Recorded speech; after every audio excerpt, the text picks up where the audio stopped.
harus sesuai dengan yang diajarkan oleh Nabi. Pelan-pelan, jangan ngebut-ngebut. Terutama yang Nabi SAW sering ingatkan kita, tumit itu kadang-kadang jarang kita gosok. Biasanya kita kan kalau wudhu itu ya buka keran, cuma siram aja kaki kita kan. Nggak diperhatikan tumitnya, siram aja yang di depan, pengen cepat-cepat. Apalagi kalau pas lagi iqomat kan, Allahu Akbar, takut masuk buku dia misalnya. Cepat-cepat, nggak kena. Bukan hanya sekadar kita diancam neraka oleh Nabi SAW, bahkan kita juga akan dibuat amalan-amalan soleh kita tidak sah. Kemudian summa atal jum'ata fastami'a wa ansata. Kemudian dia datang di hari Jumat, kemudian dia mendengar dan dia diam. Jadi di sini di antara adab-adab orang datang ke di hari Jumat. Mana itu? Dia datang pagi-pagi, kemudian pas datang ketika imam berkhutbah itu dengar dan diam.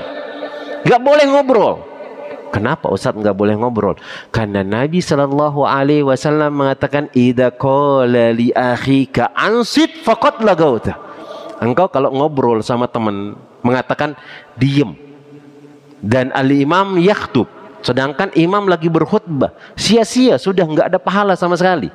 Dan sering kita lihat ada orang-orang kalau dia mudah mulai di masjid, Masya Allah, main HP dia, sama jemaah. Hati-hati. Dan memang sesekali ini nanti di khutbah Jumat itu, coba sesekali mungkin kita yang kadang khutbah Jumat itu sampaikan, supaya paham. Dan sering kita dapati di pojok-pojok sana, anak-anak muda yang kadang nggak paham. Orang tua bukanan nggak paham tuh, sambil main HP. Ada ustadznya atau mungkin khotibnya berkhutbah, dia main HP, dia ngobrol sama temannya. Nggak boleh. Apakah haram hal tersebut? Haram hal tersebut, larangan. Dan nggak ada gunanya sholat Jumat tersebut. Iya, sholat Jumatnya sah, tapi dia nggak dapat apa-apa. Maka ya seperti itu sudah, dia datang sholat nggak ada faedahnya sama sekali. Sampai kapan kita nggak boleh berbicara Ustadz? Sampai imam selesai berkhutbah. Sampai imam selesai berkhutbah, nggak boleh berbicara. Nabi SAW melarang hal tersebut. Ghufirallahu ma bainahu wa bainal jum'ati wa ziyadatu salasati ayyam wa man massa hasa faqad lago. Beliau mengatakan, maka dia akan diampuni dosanya dari Jumat itu ke Jumat berikutnya, ditambah bonus 3 hari.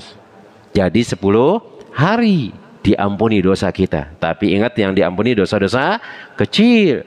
Kalau dosa-dosa besar harus taubat. Kemudian beliau mengatakan, barang siapa yang bermain-main batu, maka dia telah melakukan perbuatan yang sia-sia. Hadisnya sahih, diriwayatkan oleh Imam Muslim. Lagi Jumat, dia bawa batu, digosok-gosok batu itu di lantai, atau dia coret-coret apa gitu, bawa pulpen misalnya, atau yang di ini mungkin di karpetnya lagi bagus, kemudian bisa diukir-ukir. Orang lagi khutbah, dia coret.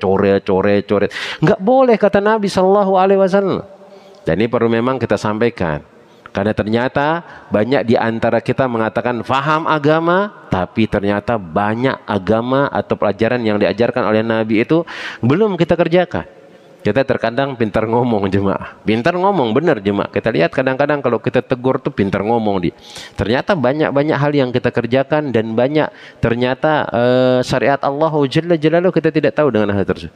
Maka nggak boleh kita berisik, nggak boleh kita ribut. Sama juga kalau santri, kalau sudah mulai Jumat, kemudian khotib sudah naik di mimbar, nggak boleh ngobrol, nggak boleh.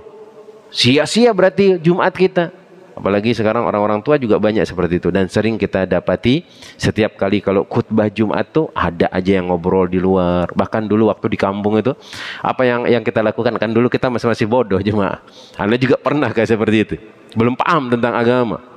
Nah, waktu kelas SMP, kelas 3, kita kalau datang sholat Jumat tuh nggak langsung ke masjid, nongkrong di WC jemaah, di depan WC. Apalagi kalau dia di masjid jami itu kan full, mau masuk malas kita. Ya namanya anak-anak muda, nongkrong di depan tempat wudhu, ngobrol-ngobrol sudah, sambil ada yang sambil ngerokok, kadang juga nggak dengar orang khutbah Jumat. Nanti kalau sudah iqomah baru kita pada masuk. Sholat Jumat kita sah, cuman nggak ada faedah sama sekali jemaah, nggak ada faedahnya sama sekali, karena ternyata kita berbuat sia-sia.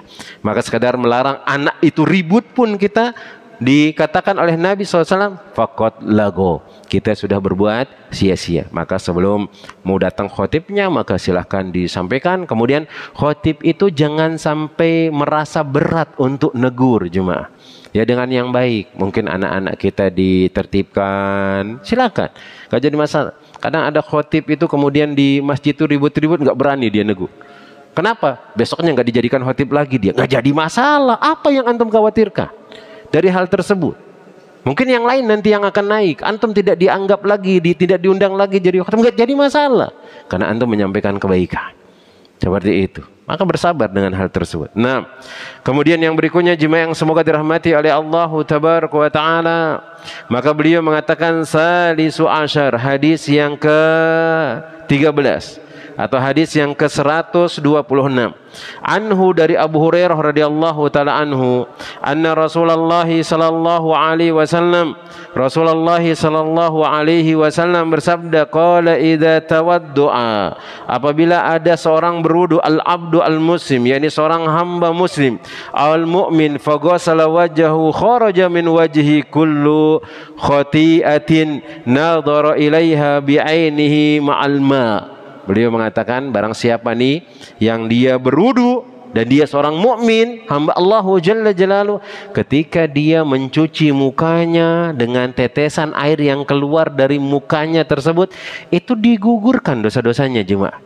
Mungkin secara tidak sengaja tadi sebelum kita pergi ke masjid misalnya ngelihat sesuatu yang diharamkan, atau mungkin kita gunakan wajah kita dengan sesuatu yang buruk misalnya, maka dengan air wudu itu menggugurkan dosa-dosa kita ya jemaah. Au ma'a akhiri